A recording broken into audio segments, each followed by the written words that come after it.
Merci, Monsieur le Premier ministre. La parole est à Madame Frédérique Massat. Merci, Monsieur le Président. Ma question s'adresse à Monsieur le ministre de l'Économie. Au cours de la décennie 2002-2012, la France a perdu 600 000 emplois industriels. L'abandon de la politique industrielle, l'absence de vision stratégique, la résignation, la passivité face à l'effritement de notre tissu industriel ont conduit à cette calamité. Cette situation, notre majorité pense qu'elle n'est pas inexorable. Oui, la France a vocation à rester une grande nation industrielle. Oui, la France, avec ses entreprises, ses ingénieurs, ses ouvriers, peut relever tous les défis qui se présentent à elle. Depuis 2012, vous avez mis en place un arsenal qui est à la hauteur des enjeux. Les 34 plans de reconquête industrielle, le soutien au financement des entreprises avec la BPI, le pacte de compétitivité, la lutte contre les délocalisations et tant d'autres encore. Monsieur le ministre, ce matin, à la demande du président François Brottes, vous êtes venu devant les députés de la Commission des affaires économiques et nous vous en remercions pour répondre à leurs inquiétudes, leurs interrogations sur Alstom. Alstom, un fleuron industriel de notre pays à la pointe dans deux secteurs stratégiques, l'énergie et les transports, vient de faire l'objet d'une offre par General Electric. Dès cette annonce, le président de la République, le Premier ministre et vous-même avez engagé des initiatives pour défendre les intérêts de la France et de ses salariés, de son appareil productif. Les 18 000 salariés français d'Alstom, les territoires qui accueillent les 21 sites, l'ensemble de nos concitoyens y sont très attachés. Comme nous, ils veulent que les ambitions industrielles au service de l'emploi et de l'innovation ne soient pas mises à mal par des logiques financières.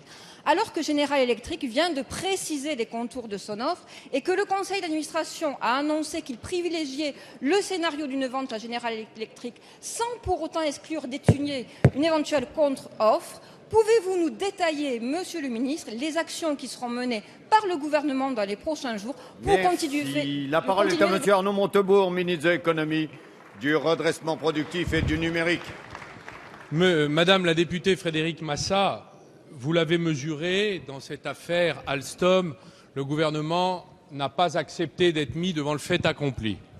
Notre première action a consisté à invoquer le décret de contrôle des investissements étrangers en France et de saisir, à travers le commissaire du gouvernement qui est sous mon autorité, l'autorité des marchés financiers, le gendarme de la bourse, afin que l'égalité de traitement entre l'offre General Electric et l'offre Siemens soit garantie. Cela nous a permis de gagner un mois. Hier, c'était 48 heures. Nous disposons désormais d'un mois. Ce qui est intéressant, c'est que si nous ne l'avions pas fait, mesdames et messieurs les députés, General Electric aurait déjà acquis Alstom. Donc nous avons un mois pour examiner l'ensemble des choix. Et je voudrais dire quel est l'état d'esprit du gouvernement. Premièrement, nous souhaitons la bienvenue aux investisseurs étrangers, en France, américains ou allemands. Nous les en remercions. Mais nous souhaitons également leur dire que notre préférence va aux alliances et non pas aux absorptions.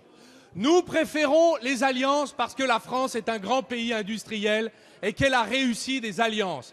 Un bon exemple d'alliance est celle qui unit précisément General Electric avec Safran, anciennement Snecma, qui fabrique les moteurs d'avion, qui en a vendu depuis 50 années, 25 000 dans le monde, et qui permet à la France et aux Américains de General Electric de réussir un leader mondial dans le monde des moteurs d'avion. Nous avons donc dit avec le président de la République, nous souhaitons des alliances. Monsieur le président Immelt de General Electric n'y a pas répondu comme nous le souhaitions. Donc la discussion commence, la négociation continue.